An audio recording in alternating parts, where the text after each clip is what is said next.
Hello guys, what's up? Luke here, and today I'm bringing you another laptop video. The laptop in question is the one you can see here.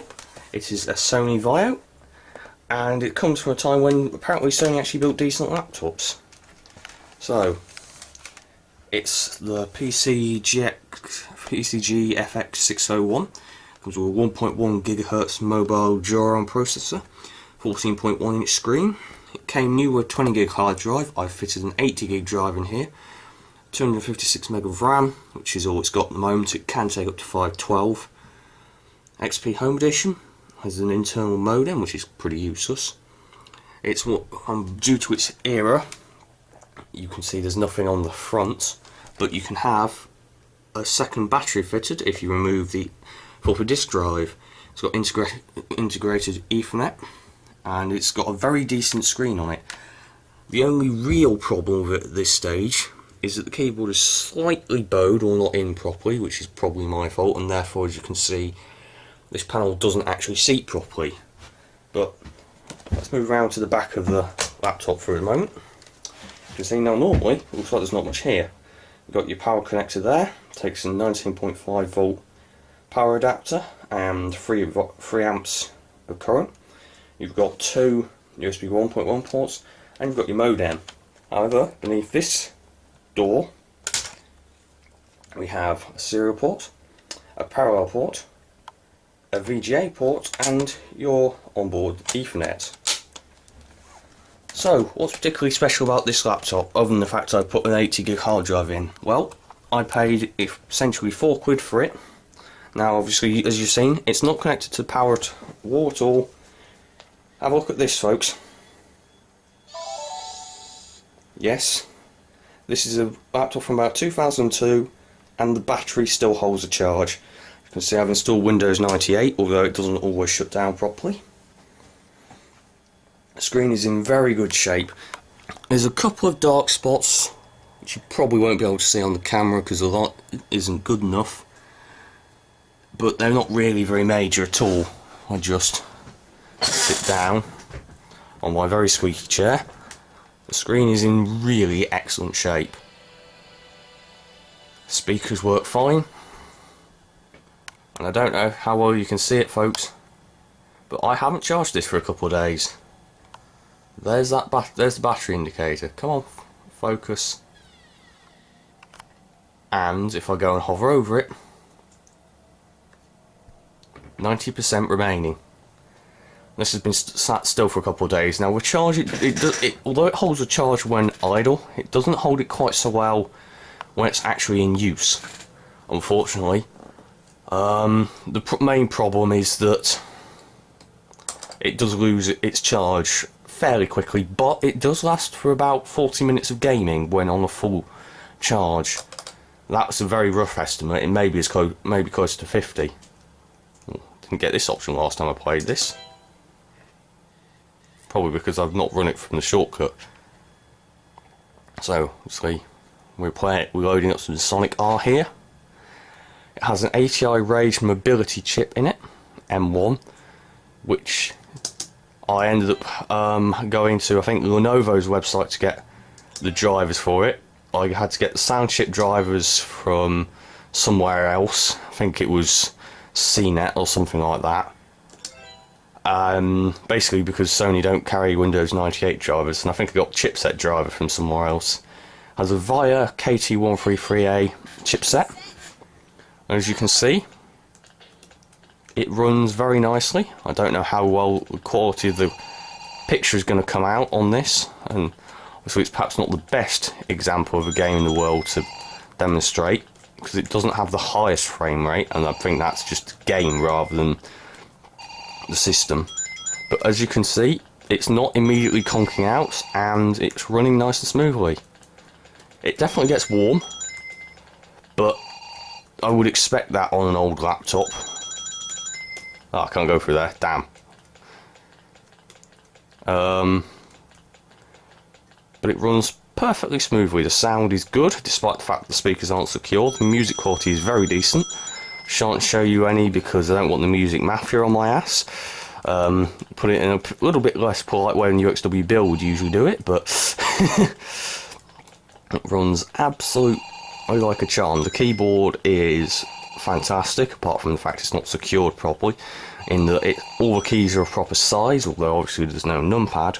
Even the arrow keys haven't been shrunk down, and which makes it quite a nice thing to have. So if I go into here, there's a shortcut with the Chaos Emerald. So for those of you who don't know, Sonic R, which I may make a video on at some point, is basically the predecessor, the ancestor of the likes of Sonic All-Stars, but it's a lot, so there's no cars involved, but the characters sort of behave like they're cars, almost, which is really weird. So the physics on this game take a lot of getting used to. But the game is a lot of fun when you do get used to it, although it's not certainly very, very short, and it's definitely not without its flaws. Fortunately, sort of late 90s, lowish budget game, and you can tell that. There's a speed boost, it should take me past Knuckles. And we just go around the loop. There we go.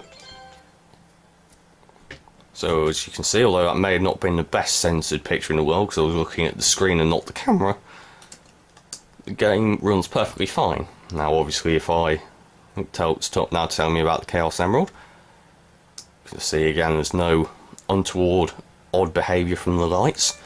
It indicates charging normally up to about 80%, and then the charging light does go out, but it continues to charge just at a much slower rate.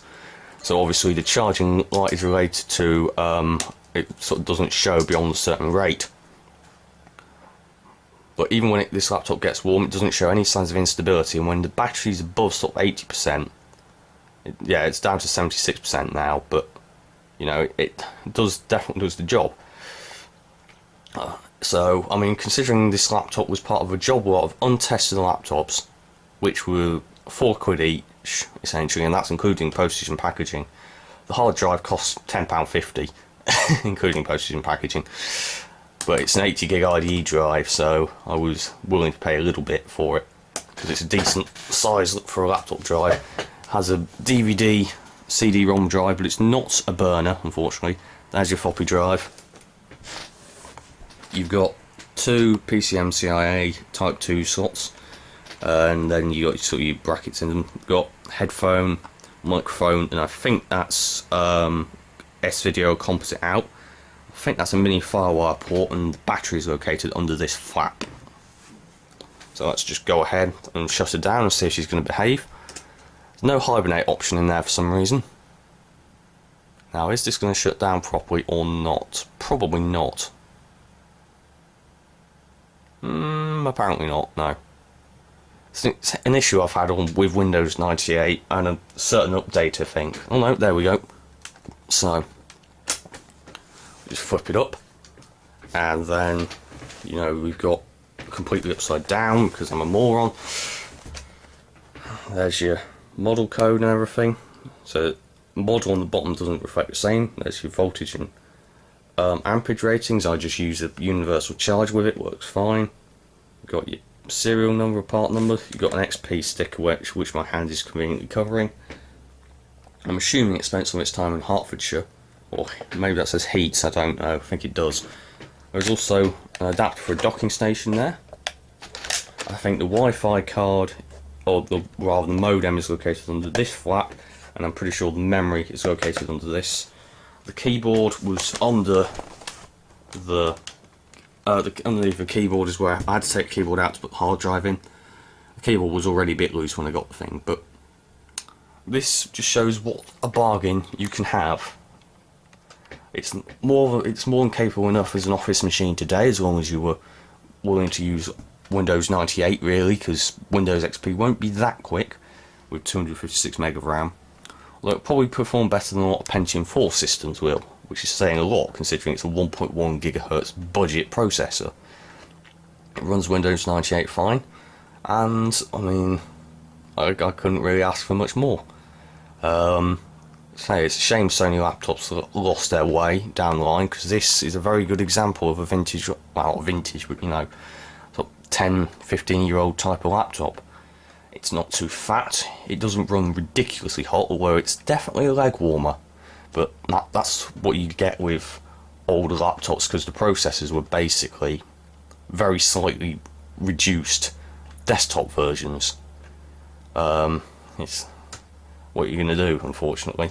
This is before the Pentium M came out and revolutionised everything. But I think that's going to conclude this video.